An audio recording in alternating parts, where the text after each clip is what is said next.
Prolog. 3 gunung. 2 gunung yang pertama, Aksyabain julukannya. Seperti sebutan, itu pula wujudnya. 2 yang kokoh, kejal, dan keras. Bagai mempelai pengantin, keduanya menjulang tinggi dengan gagah dilatari pelaminan langit. Cahaya mentari pun melipir ketika bayang-bayangnya jatuh di hamparan pasir. Dinding gunung-gunung ini cadas berwarna merah, menyesak ke arah Thaif dan Mekah. Angin gurun yang sanggup menerbangkan kerikil seakan tak mampu mengusiknya walau secuil. Yang satu bernama Abu Qubais, sedang pasangannya Qo'ai Qo'an adalah malaikat penjaga kedua gunung ini. Suatu hari digamit Jibril menyapa seorang lelaki yang berjalan tertatih di Qorn al-Manazil. Bekas darah yang merahnya mulai menua dan lengket masih tampak di kakinya. Ada yang bening berbinar sendu di sudut matanya. Wajah itu tetap cahaya meski awan lelah dan kabut duka memayungi air mukanya. Jelas beban berat menggenangi jiwanya. Tapi kita nanti akan tahu, yang tumpah ruah tetaplah cinta. Ya Rasulullah, begitu kelak Aisyah bertanya sembari bersandar mesra di bahu beliau dan menatap matanya penuh cinta. Pernahkah kau alami hari yang lebih berat daripada ketika di Uhud? Maka lelaki itu, Muhammad SAW bercerita, seperti diriwayatkan Imam Al-Bukhari dan Muslim berikut ini. Aku mendatangi para pemimpin Thaif, Abdul Yalail bin Amr, Mas'ud bin Amr, dan Hubay bin Amr as-Saqafi, untuk mengajak mereka kepada Allah. Salah seorang di antara mereka berkata, tirai Ka'bah tersobek jika sampai Allah mengutus seorang Rasul. Yang berikutnya berucap, apakah Tuhanmu tak punya orang lain untuk diutus? Dan yang terakhir berujar, aku tak mau bicara denganmu. Jika kau benar-benar Rasul, aku khawatir mendustakanmu. Jika kau bukan Rasul, maka tak layak bagiku bicara dengan seorang pendusta. Lalu setelah 3 hari aku menyusur tiap sudut Thaif, mengetuk berbagai pintu dan menawarkan Islam pada siapapun yang kutemui. Mereka pun beramai-ramai mendustakan, mengusir dan menyakitiku. Aku pun pergi dengan kegundahan dalam hati, hingga tiba di Qorn as-Sa'alib. Ketika ku angkat kepalaku, maka tampaklah Jibril memanggilku dengan suara yang memenuhi ufuk. Sesungguhnya, kata Jibril, Rabbmu telah mengetahui apa yang dikatakan dan diperbuat kaummu terhadapmu. Maka dia mengutus malaikat penjaga gunung ini untuk kau perintahkan sesukamu. Lalu malaikat penjaga gunung menimpali, ya Rasulullah, ya Nabi Allah, ya Habib Allah, perintahkanlah. Maka aku akan membalikan gunung Aksyabain ini agar menimpa dan menghancurkan mereka yang telah ingkar, mendustakan, menista, mengusir dan menyakitimu. Tidak, jawabku. Sungguh aku ingin agar diriku diutus sebagai pembawa rahmat, bukan penyebab azab. Bahkan aku ingin agar dari sulbi-sulbi mereka, dari rahim-rahim mereka, kelak Allah akan keluarkan anak keturunan yang mengesahkannya. Mari sejenak kembali ke pertanyaan ibunda kita, Sang Humair. Apa yang berat bagi kekasih Allah ini melebihi hari Uhud ketika 3 cincin rantai besi menancap di pelipisnya, perangkap tajam mencocor lututnya, dikabarkan terbunuh hingga cerai-berai pengikutnya, kehilangan paman tercinta, dan 7 sahabat setianya menjadi syuhada. Hidupnya yang penuh lika-liku dan luka, tapi tanpa leka itu, terlalu panjang untuk memeriksa satu demi satu jawabannya. Tapi kita tahu, yang berat baginya bukan lemparan batu, bukan kala dia rukuk lalu lehernya dijerat, bukan juga saat dia bersujud kemudian kepalanya diinjak dan punggungnya dituangi kotoran. Yang berat baginya bukan caci fitnah dan cela makian, bukan tuduhan gila, penyihir atau dukun, bukan juga 3 tahun kefakiran dalam pemboikotan. Yang berat bagi kekasih Allah itu adalah kala wewenang membinasakan orang-orang yang menganiaya dirinya digenggamkan penuh-penuh. Yang berat bagi kesayangan Ar-Rahman itu adalah ketika dalam gemuruh sakit lahir dan batin, peluang pelampiasan dibentangkan baginya. Terujilah jiwanya, terbuktilah cintanya, dan tampaklah kemuliaannya. Dia menolak dengan harapan yang memuncak atas kebaikan yang masih kelak. Dia sebenarnya diizinkan, dihalalkan dan diridhoi untuk berkata ya. Lalu gemuruh runtuh gunung Aksyabain menimpa musuh menghibur hatinya. Tapi keputusannya adalah tidak. Dan harapannya adalah, jikapun mereka ingkar, semoga keturunannya yang kelak akan beriman. Keduanya telah menjadi bukti bagi namanya, Muhammad, yang terpuji di langit dan bumi.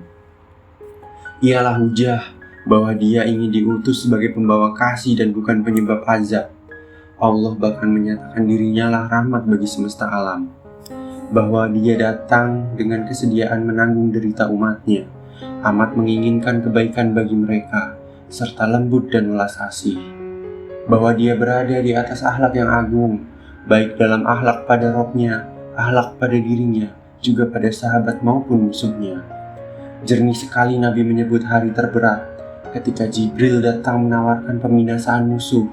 Itulah saat kemuliaan dakwah memenangi batin yang gemuruh. Adakah nilai hidup seindah pribadi ini yang terpuji di langit dan bumi? Sementara itu, gunung yang ketiga berasal dari Yunani.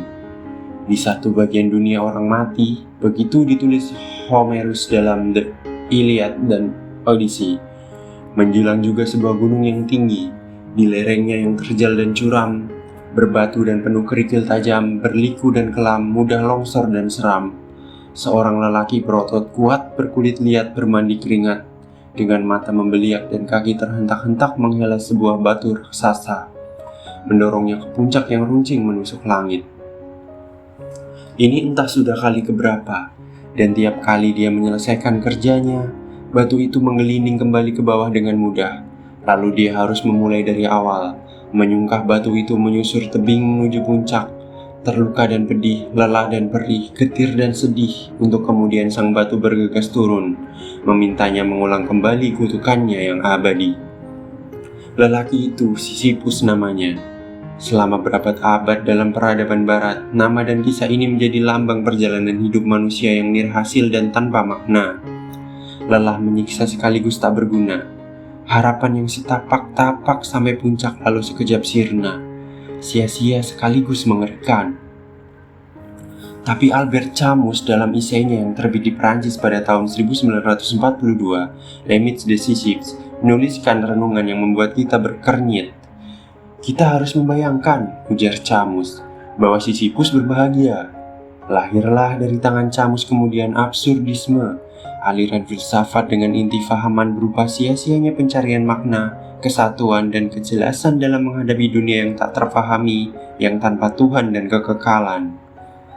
Kebahagiaan bagi Camus ada di dalam diri, berasal dari ketenangan, ketidakmelekatan, kebebasan dari segalanya, dan penerimaan akan yang absurd. Dunia dan penghidupan kita hari ini, kata Camus, sering lebih absurd dari apa yang dialami dan dikerjakan Sisyphus. Dan seperti juga Sisyphus, kita tak punya pilihan. Maka, pungkas Camus, jalani saja dan berbahagialah. Tidakkah Camus terlalu memaksakan pahaman ini, mengajak kita untuk berpura-pura bahagia? Camus mungkin terlewat untuk membaca sebuah anggitan lain tentang kisah Sisyphus. Dalam cerita ini, sang gunung merasa menjadi yang paling tersiksa. Maka ia pun berkata, betapa bahagia menjadi Sisyphus yang berjalan-jalan antara kaki dan puncakku. Betapa bahagia menjadi batu yang punya Sisyphus untuk membantunya naik agar menggelinding dengan ceria. Bagaimana dengan aku yang diinjak-injak nista oleh mereka berdua? Tetapi sang batu juga merasa menjadi paling merana. Betapa bahagia menjadi Sisyphus yang tubuhnya terlatih, kian kuat dan perkasa tiap kali mendorongku ke puncak sana. Betapa bahagia menjadi gunung yang berdiam anggun dalam rehatnya saat kami kepayahan mendakinya. Bagaimana dengan diriku yang dibawa ke atas hanya untuk terbanting kesakitan setiap waktu?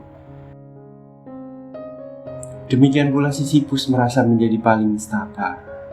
Betapa bahagia menjadi batu yang tiap saat harus kuhela dan tiap jatuh harus kusangga.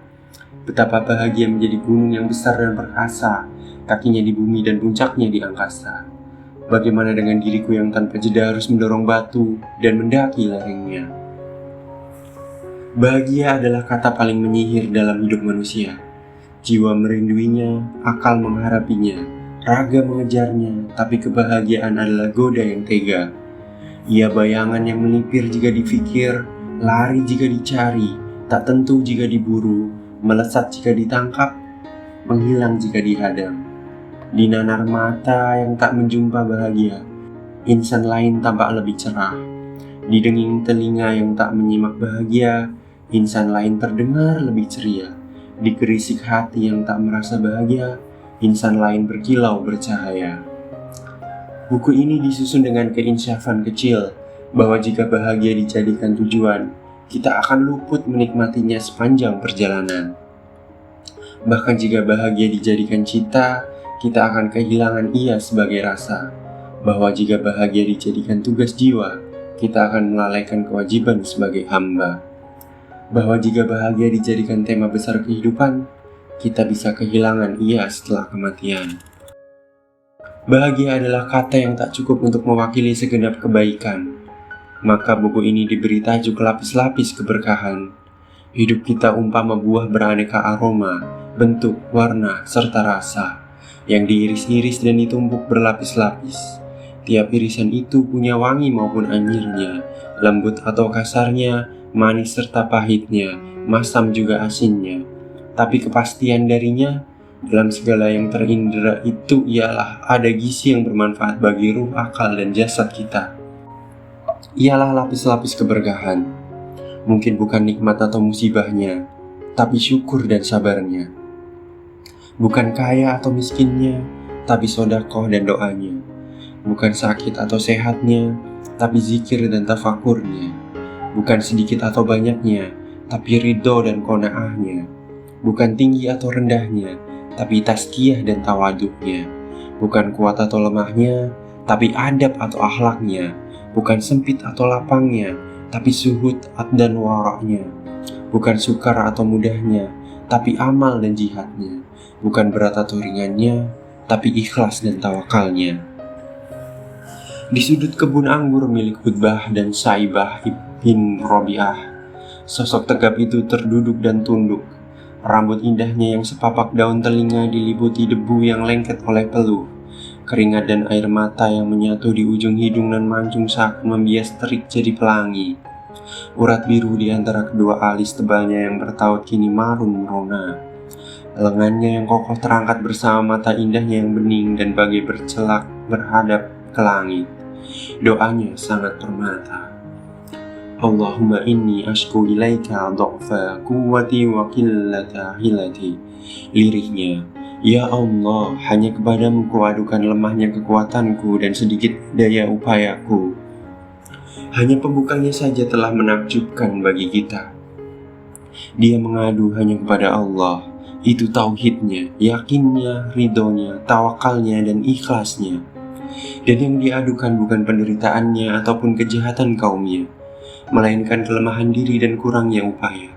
Inilah adabnya, akhlaknya, dan cintanya.